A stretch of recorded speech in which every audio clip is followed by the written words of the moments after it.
Hi everyone, welcome back to my channel Tech with Kajal. So in today's video, we are going to understand one of the most important concept in Salesforce, that is Apex transactions.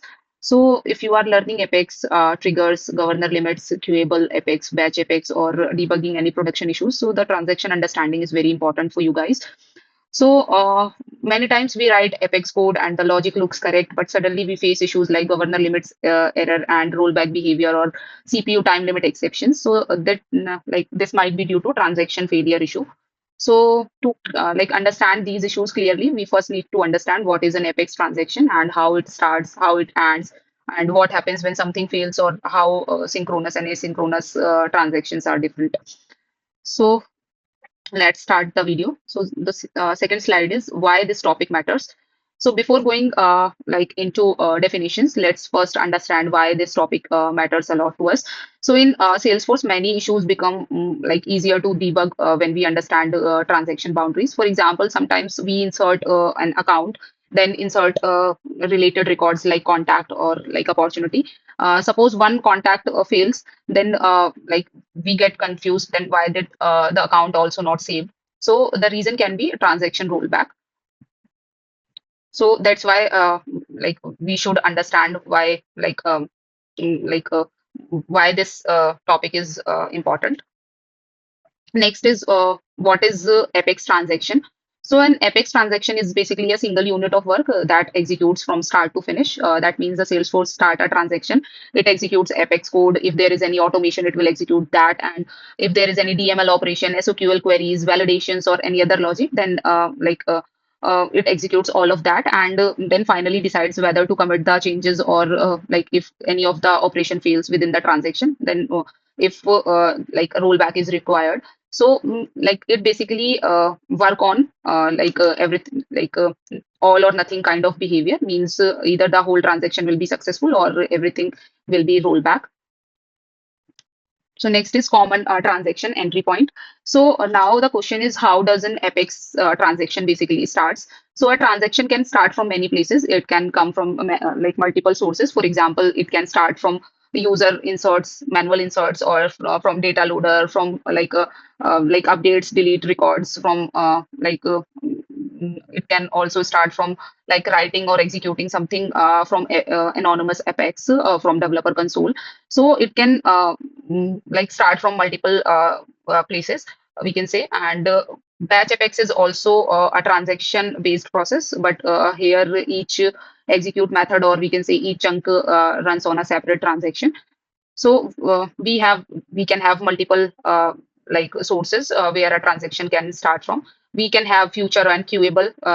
Those are like async kind of transaction that we will understand in upcoming slides. So these can be the like common entry points for a transaction. Next is all or nothing behavior. So suppose we have a transaction where we insert one account and it's related to contact. Now imagine, suppose your account is saved properly, like its insertion is successful, but also the first contact is inserted successfully, but the second contact insertion fails. So because as we said, the transaction is like single unit, and inserting contacts are different operations inside this single transaction. So what happens if like any of the operations fails? We said the whole transaction will be rolled back. So that means the account will not be saved, and the first contact that insertion was successful, that will also be rolled back. So this is the all or nothing kind of behavior for like Salesforce transactions. Why governor limit exists? Next is governor limit. So as we know, Salesforce is a multi-tenant platform, means there is like multiple customers or many organizations that are using a same shared platform infrastructures. So because of that, Salesforce cannot allow one organization or like one piece of code to consume like all the resources, or we can say the all the CPU or memory, or we can say the database queries or the processing time. So that's why Salesforce enforces some governor limits that we need to understand. And if, for example, if like one Apex transaction runs too many SOQL queries or consumes too much CPU time, Salesforce stop that transactions by throwing runtime exceptions. So these are the basically governor limits that Salesforce basically enforces. to prevent any of the like we can say customer or the code uh, from being using the all the resources. Next is Apex, running Apex within limits. So the first important practice is the question is how do we write Apex within limits? So first most important practice is bulkifications.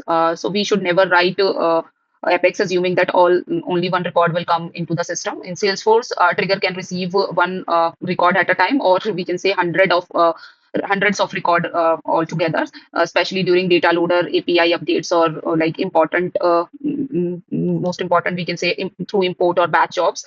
So data can be huge. So we should always try to bulkify our code to like update or we can say to get retrieve the data. And the second is we can say write efficient SOQL. So we should put any of the SOQL queries inside the loops. We should query once outside the loop and retrieve only the fields we need basically. And the third is we should write efficient DML. So same as SOQL, we should not write any of the DML inside the loop. We should prepare a list of records and perform one bulk DML operation instead of updating them with each updating with a single record at a time with single DML. So that can cause a DML DML related governor limits to exceed. And the fourth one is relationship. We should use a relationship wherever we can use. For example, sometimes parent-child relationship queries can reduce some extra SOQL queries. Uh, mm, Next is governor limit warning emails. Salesforce basically provides governor limit warning emails.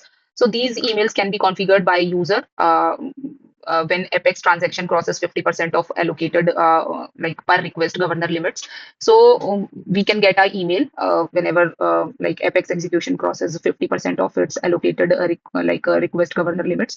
So this can help because it gives an early warning that your code is consuming a lot of limits, or this will be very helpful for like okay. So the next is synchronous transaction. So the synchronous transaction is basically we can say whenever we want something to be immediate, we use asynchronous synchronous kind of transactions. In synchronous execution, the user have to wait until the transaction completes, but it is immediate basically. If we want to save an account, then Salesforce execute validation rules, flows, and triggers Apex logic, DML operations, and finally commits and rollbacks the transactions until the process completes. So user is meanwhile the user is waiting the like the account to be saved and to see it on the UI.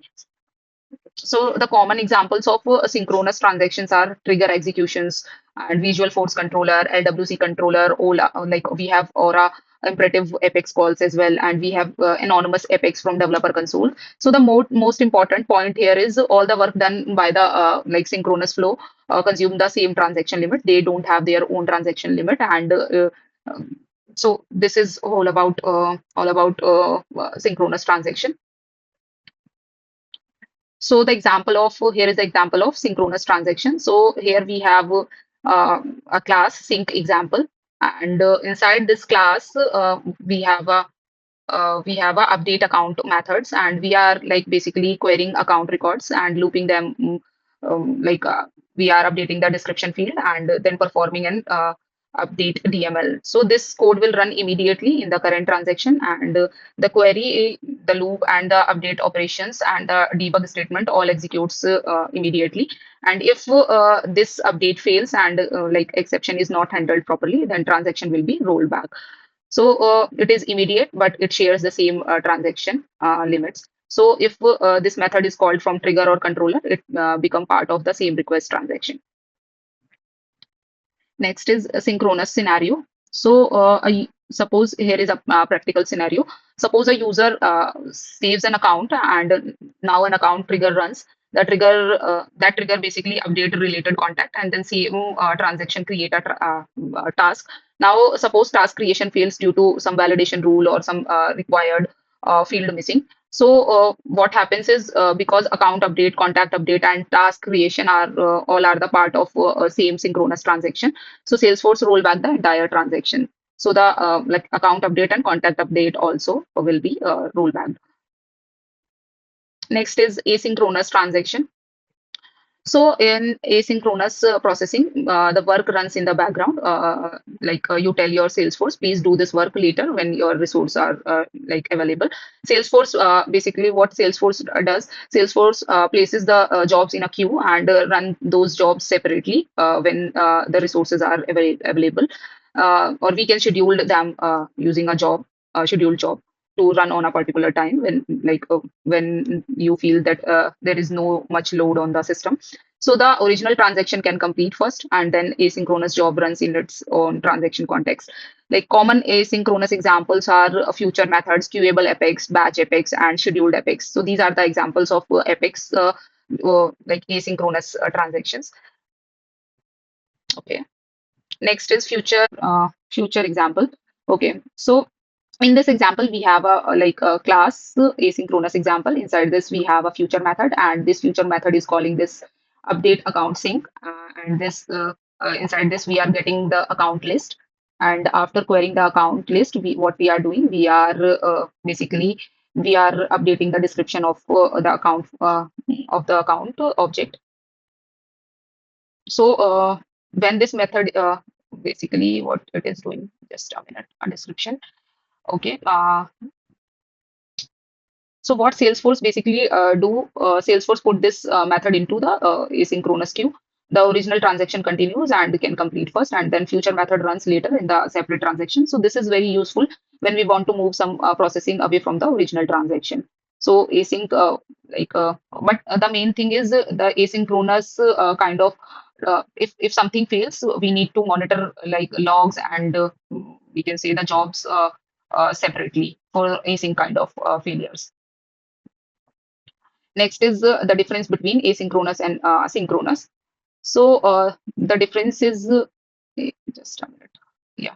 So the difference is execution. The synchronous transaction runs immediately, while asynchronous transaction runs in background whenever the resources are free, or we can schedule them, as I told you earlier. And the next is user experience. So here user have to wait for the whole task to complete, or we can say the transaction to be completed. In the meantime, user have to wait while user can continue his work because the execution is runs in background. And regarding governor limits, synchronous transaction runs in same transaction limits, and while asynchronous transaction have their separate asynchronous limit. And for error handling, we get immediate exception like if any of the operation fails, so we get immediate exception, while for get like to know the exact issue or failure, we need to monitor the apex jobs and like debug logs for asynchronous kind of transactions. And for synchronous transactions, they have same context while they uses separate context. The synchronous transaction uses separate context. So next question, the question is when should we choose asynchronous? So we should use asynchronous when we are like thinking to process a large volume of records, and if we need to make any external callouts, or we can say we don't want to block the main transaction. So in that case also we should use asynchronous transaction. Another use case of asynchronous transaction is like if we are doing any heavy processing.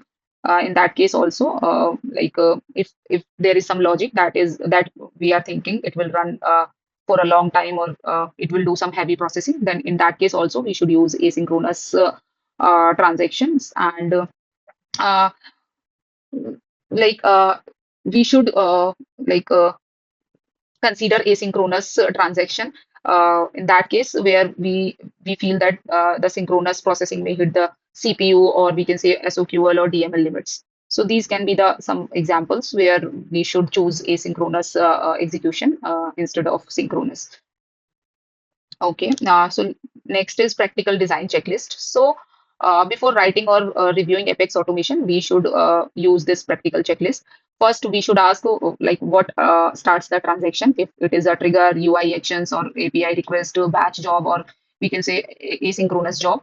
So we should first check the source of the like transaction. Second, we should check for the if the operation will be share the same limits or they have their own separate limits. And third, we should check like what should roll back together. So this is very important because not everything should always be inside the same transactions. And fourth thing that we should like take care of is can heavy work if there is any heavy processing or if there is anything we can bulkify, we should go for like asynchronous execution. So these are some like common checkpoints we should use for designing a better Apex. Last is key takeaways. So So let's quickly summarize the key takeaways. So an Apex transaction is the one unit of work that we understood. If operation are the part of same transaction, so they share the rollback behavior and governor limits. If there is any unhandled failure occurs, then Salesforce can roll back the entire transaction. And we also learned about governor limits exist because Salesforce is multi-tenant platform and uh, and the platform resources must be protected. So we understood why this governor limits matters to Salesforce, and we also understood about synchronous processing runs immediately and user waits, while asynchronous processing runs separately in the background and gets their own separate transaction context and limits. Batch Apex is special because each execute chunks in a separate transaction. So this is what we learned in today's session.